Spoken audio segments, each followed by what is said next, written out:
नमस्कार। साल था 1680। भारत में मुगल साम्राज्य की गद्दी के ऊपर बैठे हुए औरंगजेब को तकरीबन तकरीबन 22 साल हो चुके हैं। उत्तर से लेकर दक्षिण तक, पूरब से लेकर पश्चिम तक अपना साम्राज्य बनाने की कल्पना की है।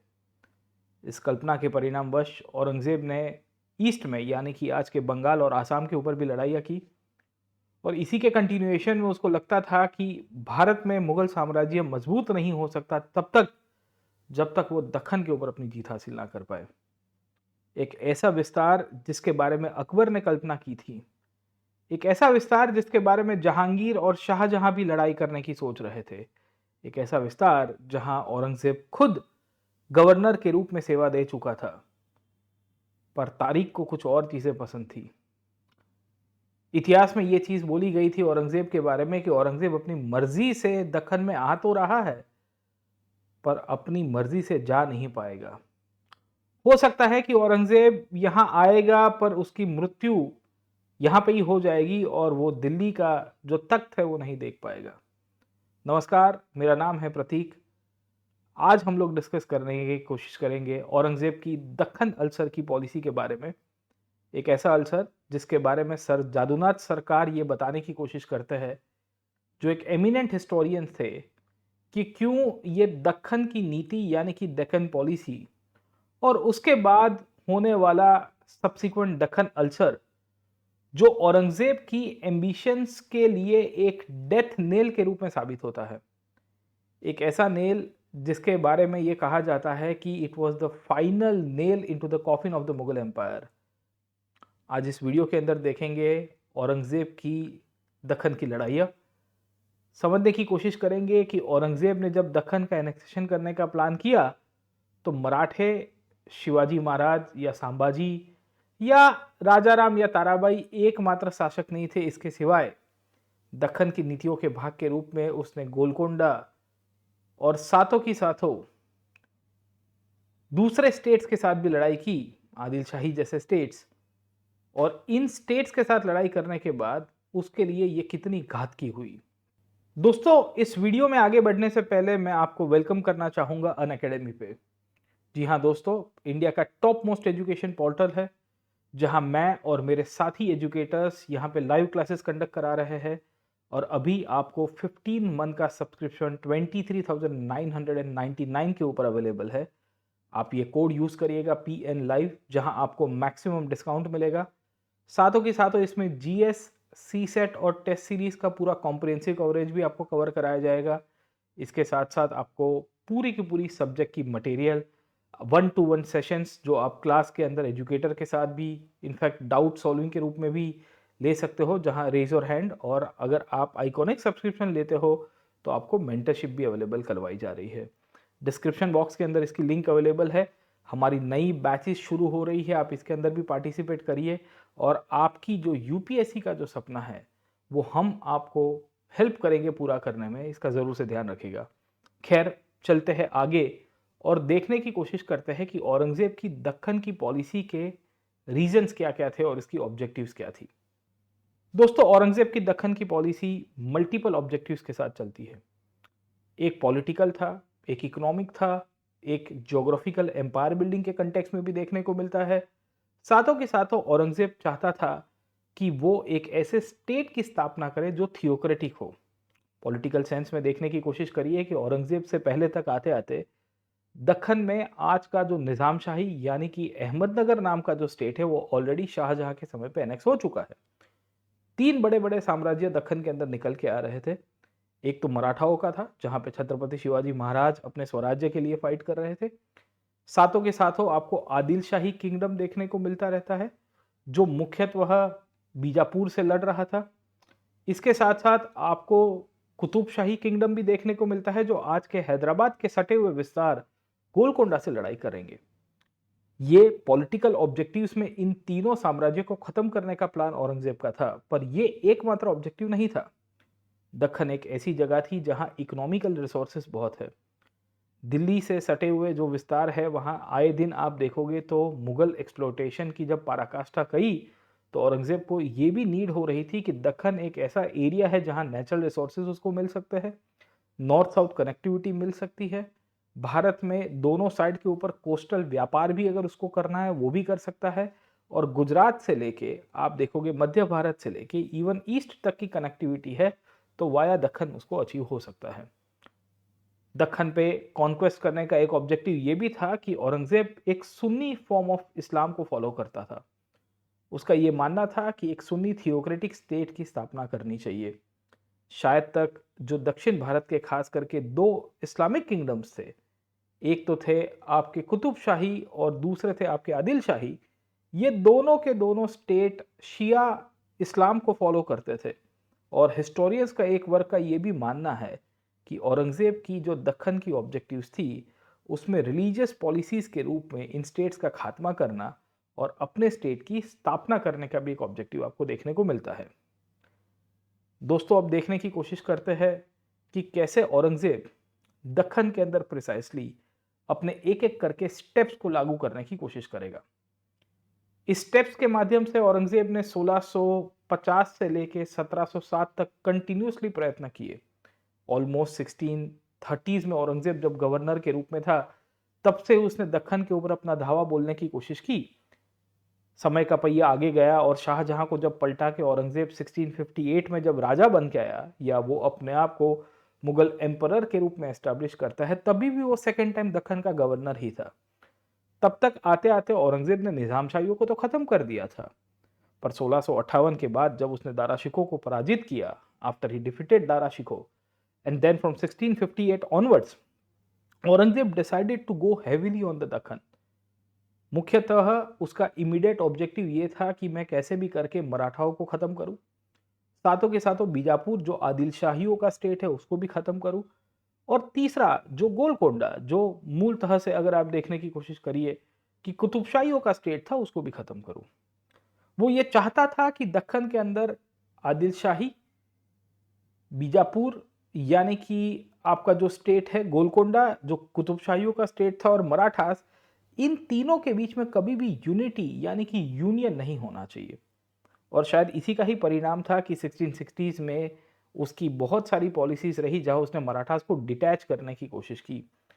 1660 के दशक में अगर आप देखोगे तो शिवाजी महाराज को ट्रिटी के साथ आगरा बुलाना और शिवाजी महाराज के साथ साथ संभाजी को पकड़ना, और 1680 तक आते आते जैसे ही उसको जानकारी मिलती है कि शिवाजी महाराज की मृत्यु हो गई, उसके बाद औरंगजेब दक्कन में खुद आ गया। 1680-81 से लेके 1707 तक, from 1681 till 1707, Aurangzeb decided to stay back in Deccan, और कहते हैं कि ये 27 साल उसको दक्कन अल्सर में परिवर्तित हो गए। इस पॉलिसीज के भाग के रूप में औरंगजेब ने 1686 के अंदर अपने जो मिलिट्री कैंपेन्स थे वो चलाने की कोशिश की against the state of Bijapur. जी हाँ दोस्तों, जो आदिल शाहियों का किंगडम था उसके ऊपर उसने अटैक किया। बीजापुर के ऊपर प्रोलॉन्ग सीज लागू की गई, उसको इकोनॉमिक ब्लॉकेड के अंदर डालने की कोशिश की, और ग्रेजुअली यहाँ पे बीजापुर का एनेक्सेशन करवा दिया गया। इंटरेस्टिंगली, जब बीजापुर का एनेक्सेशन हुआ बाय औरंगजेब, तो औरंगजेब को उसके बाद धरपत नहीं होती है। औरंगजेब डिसाइड करता है कि 1687 के बाद मैं गोलकोंडा को भी एनेक्स कर दूंगा, और 1686-87 के अंदर हमें यह पता चलता है कि as a part of the corruption उसने वहाँ के गोलकोंडा का जो किलेदार था उसको करप्शन के भाग के रूप में ब्राइबरी की। And then we will see कि जो आपकी गोलकोंडा की आज की हैदराबाद के नज़दीक की कुतुबशाही डायनेस्टी थी उसका भी एनेक्सेशन करवा दिया। ये करने के बाद औरंगजेब का पूरा जो ध्यान है वो मराठाओं की तरफ चला गया। औरंगजेब को ऐसा था कि इन विक्ट्रीज के बाद मुझे जो रिसोर्सेज मिलेंगे और मेरी जो मिलिट्री एक्सपांशन है, अब मैं मराठाओं के अगेंस्ट में यूज करने की कोशिश करूंगा। मुद्दे की बात यह आती है कि मराठास में तब क्या चल रहा था 1680s के दशक में। तो याद रखना दोस्तों, 1630 से लेकर 1680 तक का जो दौर है वो शिवाजी महाराज का दौर है। इस दौर में औरंगजेब खुद दक्कन में आया ही नहीं, आया था 2 दफा गवर्नर के रूप में, पर एक मुगल बादशाह के रूप में उसने डायरेक्ट एंट्री की थी 1680-81, वही साल जहां पे शिवाजी महाराज की मृत्यु हो गई। यह दर्शाता है कि औरंगजेब डायरेक्ट कॉन्फ्रंट्रेशन को अवॉइड करने की कोशिश करता है। इनिशियल पीरियड में मराठाओं से लड़ने के लिए उसने राजपूत मनसबदारों को भेजने की कोशिश की थी। इनफैक्ट इसके अंदर आप देखोगे जय सिंह और जसवंत सिंह जैसे राजपूत मनसबदारों की भी कहानी आपको मिलेगी, और साथों के साथों औरंगजेब ने अपने बेटे को भी भेजा। 1680 के बाद मुगल की तरफ से हमें देखने को मिलता है कि औरंगजेब की जो कैंपेन है बहुत ही हार्श होनी शुरू हो गई। दूसरी साइड के ऊपर 1680 से 1689 के बीच में अगर आप देखोगे तो मराठास ने भी रेजिस्टेंस करना शुरू किया। ये रेजिस्टेंस कोई और नहीं पर कर रहे थे शिवाजी महाराज के सुपुत्र छावा, जिनके नाम की अभी मूवी आई है संभाजी महाराज। 9 साल तक कंटिन्यूसली रेजिस्टेंस और गुरिल्ला वॉरफेयर और मुगल फोर्सेस के ऊपर अटैक चलता रहा। बहुत बेरहम तरीके से औरंगजेब ने संभाजी को भी ख़त्म किया। औरंगजेब को ऐसा था कि मैं संभाजी को ख़त्म करने के बाद अपने मुगल साम्राज्य को और एक्सपांड करूंगा, बट मराठास ने रेजिस्टेंस चालू रखा। एक ऐसा रेजिस्टेंस जो 1689 से लेके 1700 तक आते आते संभाजी के छोटे भाई राजाराम के द्वारा किया गया। वो राजाराम जो अगले 11 साल तक विल्सी की कंटिन्यूसली फाइट करते हैं। इस फाइट के दौर में औरंगजेब ने जिंजी तक आक्रमण किया, वही जिंजी जो आज के तमिलनाडु में आया हुआ है और वही जिंजी जहां पे राजाराम अपना पूरा गढ़ को एस्टैब्लिश करते हैं। इन सब के बावजूद औरंगजेब को अब ऐसा लग रहा था कि अब वो कंट्रोल कर सकता है भारत में दक्कन को, क्योंकि 1700s में राजाराम की भी मृत्यु हो गई। पर इतिहास को कुछ और चीज पसंद थी। 1700s तक आते आते राजाराम की मृत्यु होने के बाद मराठाओं की बागडोर किसी ने संभाली थी, तो वो थी राजाराम की वाइफ ताराबाई। जी हाँ दोस्तों, मराठास में उस दौर में मराठाओं की रानी क्वीन हुआ करती थी Tarabai. She decided to fight and resist the Mughal domination of Deccan. Aurangzeb को आए हुए तकरीबन 20 साल हो चुके हैं। 20 साल आपको देखने को मिलेंगे। ताराबाई की लीडरशिप के अंदर हमें देखने को मिलता है कि डिप्लोमेसी, मराठा फोर्सेस का मोबिलाइजेशन, गुरिल्ला वॉरफेयर, मावड़ों की लड़ाई जो मराठास के फुट सोल्जर्स हुआ करते थे, इन सब के परिणामवश औरंगजेब के बारे में जो प्रिडिक्शन की गई थी कि औरंगजेब दक्कन में आया तो अपनी मर्जी से पर जा नहीं पाएगा, और वही हाल हुई। 1705 से लेके 1707 तक आते आते मुगल तिजोरी के ऊपर एक बहुत बड़ी इंपैक्ट होती है। औरंगजेब ने सैकड़ों लड़ाइयां लड़ी दक्कन के अंदर। पन्हाला की लड़ाई है 1692 के अंदर, जिंजी के ऊपर सीज किया गया 1698 में राजाराम के टाइम के ऊपर भी। इन सब के बावजूद भी औरंगजेब जो है वो दक्कन को कंसोलिडेट नहीं कर पा रहा था, और शायद इसी का ही परिणाम है कि 1707 में यही औरंगजेब दक्कन के अंदर ही अहमदनगर में उसकी मृत्यु हो गई at a very late 80s की एज के अंदर। ये दर्शाता है कि औरंगजेब दक्षिण भारत में मराठास को ख़त्म करने के इंटेंशन से आया था, पर मराठास और मराठास की जो नीति थी, जो लड़ने की क्षमता थी, वो मुगल साम्राज्य के आखिरी बादशाह को, आखिरी इसके लिए मैं कह रहा हूँ क्योंकि औरंगजेब के मृत्यु के बाद जो राजा लोग आए जिन्हें लेटर मुगल्स के रूप में कहते हैं, उनका साम्राज्य ऑलमोस्ट ध्वस्त हो चुका था, और इन सब के परिणामवश मुगलों का डिक्लाइन शुरू हो गया। तो दोस्तों, हम लोग बात कर रहे हैं कि कैसे मुगल साम्राज्य के पतन के पीछे औरंगजेब की दक्कन की नीति रिस्पॉन्सिबल थी, और लेटर मुगल्स जो औरंगजेब के संतानों के रूप में और उसकी डायनेस्टी जब आगे चलती है वो 1707 से लेके 1857 तक एग्जिस्ट तो करेगी, पर उनका साम्राज्य ध्वस्त होने की शुरुआत हो गई। औरंगजेब और उसके बाद की जो सब्सिक्वेंट पॉलिटिकल कंडीशंस थी उसके बारे में सर जादूनाथ सरकार ने जब अपना एनालिसिस किया तो उन्होंने उसको बताने की कोशिश की कि ये एक दक्कन अल्सर है। मुद्दे की बात यह आती है कि दक्कन अल्सर क्या है, क्यों दक्कन अल्सर के कंटेक्स्ट में हम लोग बात करते हैं, उसमें 3 शब्दों के ऊपर डिस्कस करेंगे। जादूनाथ सरकार ने उसको बताने की कोशिश की है कि ये अल्सर इसके लिए कहा गया है क्योंकि इसने कंटिन्यूसली मुगलों को ड्रेन किया है। एक ऐसी बीमारी है जो मुगलों की मिलिट्री, मुगलों की पॉलिटिकल, मुगल की इकोनॉमी और उसका मोराल भी पूरी तरह से ड्रेन करने की कोशिश की है। प्रशासन से लेके तामझाम पूरा का पूरा औरंगजेब यहाँ पे दक्षिण भारत के अंदर शिफ्ट कर देता है। आप देखिए 27 साल तक मुगल साम्राज्य और मुगल बादशाह को दक्षिण से ऑलमोस्ट पूरा भारत चलाने की आवश्यकता है, और साथों के साथ उसको कंटिन्यूसली यहाँ पे लड़ाई भी करनी पड़ी। शायद इसी को ही वी विल सी कि औरंगजेब की डिक्लाइन के कारण, और जादूनाथ सरकार ने इसको अल्सर के रूप में कंसीडर करने की कोशिश की है। ये अल्सर का परिणाम अगर आप देखने की कोशिश करिए तो जादूनाथ सरकार ने अपने एनालिसिस के अंदर ये भी बताया है कि औरंगजेब के ऊपर मराठास की जो गुरिल्ला टैक्टिक्स है, जिस तरह से जो कंटिन्यूस वॉरफेयर की जा रहे थे, पिच बैटल्स को अवॉइड करके मुगलों को हंफाने की कोशिश की जा रही थी, एक वॉर ऑफ ट्रैक्शन और एट्रिशन किया गया, मुगलों के कितने रिसोर्सेज बर्बाद करने की कोशिश की गई, वो कहीं ना कहीं जादूनाथ सरकार ने इसको आइडेंटिफाई किया है। औरंगजेब की दक्कन पॉलिसी मुगलों के इकोनॉमिक, पॉलिटिकल और साथों के साथों एडमिनिस्ट्रेटिव डिक्लाइन के पीछे रिस्पॉन्सिबल है। आप इसके कंसिक्वेंसेस को देखने की कोशिश करिए कि क्या क्या कंसिक्वेंसेस हमको यहाँ से देखने को मिलते हैं। कंटिन्यूसली 27 साल तक जब ये लड़ाई चली तो मुगलों को इसके ऊपर आर्थिक चोट पड़ती है, करोड़ों रुपए का व्यय यहाँ पे होने की आपको शुरुआत मिल जाएगी। वी विल ऑल्सो फाइंड कि इन सब के कारण औरंगजेब का पूरा ध्यान दक्खन में चला गया। दक्खन में जाने के कारण औरंगजेब का जो प्रशासनिक ढांचा, जो एडमिनिस्ट्रेटिव सेटअप जो पूरा का पूरा बनाया हुआ था, वो क्रम्बल हो गया। This will eventually lead to the denigration of the nobility, क्योंकि मंत्रियों की मदद से, ब्यूरोक्रेसी की मदद से औरंगजेब अपना शासन चलाने की कोशिश कर रहा है। भारत में नॉर्थ में कंटिन्यूसली रेबेलियन शुरू हो जाते हैं। आप देखिए, जाटों के विद्रोह हुए, सिखों ने विद्रोह किया, सतनामियों ने विद्रोह किया। कंटिन्यूसली हमें रीजनल पावर का क्रिएशन देखने को मिलता रहता है। राजपूतों के साथ उसकी नीति फेल हो जाती, इसी के ही कारण एक एक तरह से फेल होती हुई देखने को मिलती है। और इसका आउटकम आप देखने की कोशिश करें कि अल्टीमेटली औरंगजेब को कैसे उसका उसका खामियाजा एक तरह से भुगतना पड़ता है। क्यों? क्योंकि 1707 में औरंगजेब को जब ये रियलाइजेशन होता है कि दक्खन में उसने बहुत सारा टाइम स्पेंड कर दिया है, तो औरंगजेब अपने एक मंत्री के साथ बात करते हुए कह रहा है कि now let us shift the capital to Ahmedabad. हम अहमदाबाद से शासन करेंगे। But by that time the damage had been done. Aurangzeb की स्थिति इतनी खराब थी कि इसके बारे में कंटेम्प्रेरी ऑथर्स ये बता रहे हैं कि इनको अपने सैनिकों को सैलरी देने के लिए भी जो रिसोर्सेज चाहिए थे वो भी नहीं मिल रहे थे। इन सब के बैकग्राउंड में औरंगजेब की 1707 में अहमदनगर के पास ही मृत्यु हो गई, जो आज के महाराष्ट्र के अंदर है। ये दर्शाता है कि औरंगजेब के बारे में जो प्रिडिक्शन किया गया था कि औरंगजेब अपनी मर्जी से दक्खन में आ तो रहा है पर जा नहीं पाएगा।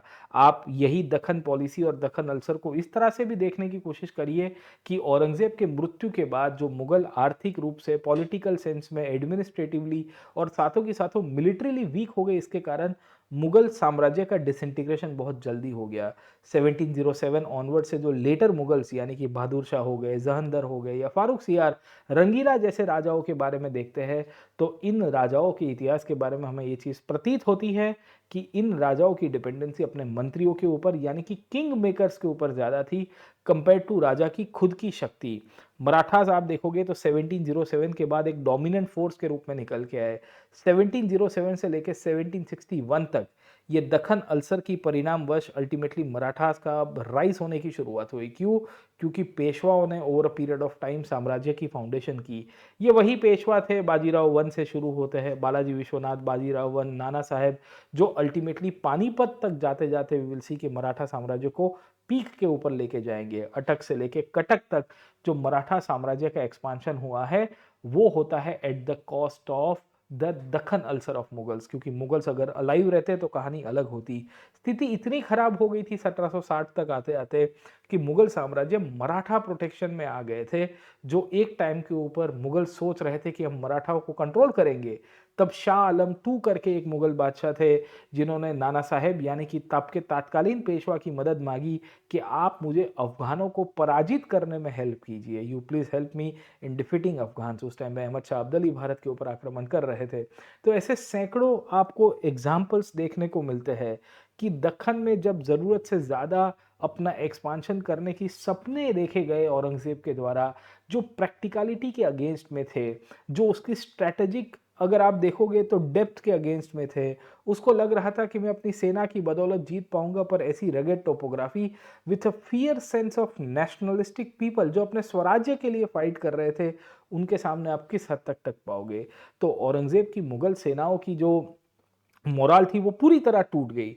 मराठाओं के लिए ये चीज बोली जाती है कि एक मराठा लाख मराठा, क्या कहते हैं कि एक मराठा लाख के इक्विवेलेंट है। वो चीज सार्थक कर दी औरंगजेब की फेलियर और दक्खन अल्सर की नीतियों के कारण। तो अल्टीमेटली इससे हमें एक इंपीरियल ओवररीच का एग्जाम्पल देखने को मिलता है। शायद तक इतिहास के अंदर ये कहा गया है कि जब आपको जोग्राफिकल और स्ट्रेटेजिक डेप्थ आपको पता है कि आपकी लिमिटेशन है, तो आपको वो बैरियर को, आपको उसको क्रॉस नहीं करना चाहिए। The moment you will try to cross it out, there is every possibility it will lead to your downfall, it will lead to a decline as well. Jadunath Sarkar ने अपनी दक्खन अल्सर की नीति के अंदर यही चीज़ बताने की कोशिश की है कि भाई देखिए, इकोनॉमिक, पॉलिटी, मिलिट्री, साथों के साथों आपका एडमिनिस्ट्रेटिव और पूरा का पूरा आपका जो फैब्रिक है वो टूट गया। दक्खन अल्सर ही था जो औरंगजेब की डिक्लाइन के पीछे और मुगलों के डिक्लाइन के पीछे रिस्पॉन्सिबल रहा, सिमिलर टू व्हाट नेपोलियन के डिक्लाइन के पीछे कहा जाता है स्पेनिश अल्सर। वर्ल्ड हिस्ट्री का एक इंटरेस्टिंग टॉपिक है, कभी बाद में इसके ऊपर एक एनालिटिकल डिस्कशंस लेके आने की कोशिश करेंगे। देखते रहिए आप अनअकैडमी। आपको ये सेशन बाय द वे कैसा लगा? इस तरह की डिस्कशन बेस्ड दक्खन अल्सर के ऊपर अगर आपको सवाल आता है तो होपफुली आप कोट कर पाएंगे। खैर, दक्खन अल्सर के सिवा मुगलों के डिक्लाइन के पीछे और भी रीजंस है, प्रोफेसर सतीश चंद्र, इरफान हबीब और उसके ऊपर ज़मींदारी जागीरदारी क्राइसिस के बारे में भी बोली गई है। पर दक्खन की नीति और दक्खन में ज़रूरत से ज़्यादा समय, एनर्जी और अपने रिसोर्सेज स्पेंड करने के कारण मुगलों के डिक्लाइन के पीछे एक बड़ा प्रोमिनेंट फैक्टर निकल के आया है। ये चीज़ आज की तारीख में कंफर्म हो गई है। ऐसे ही एक इंटरेस्टिंग सेशन के साथ आपके साथ वापस मिलूंगा। आपको एक और इंपॉर्टेंट अपडेट देने जा रहा हूँ, वो है अनअकैडमी का सब्सक्रिप्शन। आप जुड़िए हमारे साथ। लाइव क्लासेस में इंडिया के टॉप मोस्ट एजुकेटर्स के द्वारा आपको कोर्स कवर कराए जाएंगे। मैं हिस्ट्री का एनालिटिकल डिस्कशन करूंगा with fantastic material as well. आपको बहुत ही high quality of material and notes available करवाई जा रही है हमारी तरफ से। डिस्क्रिप्शन बॉक्स के अंदर लिंक अवेलेबल है। This is me P N live, Prateek Nayak signing off. I will see you in one more interesting session. Thank you very much. Let's crack it. Jai Hind.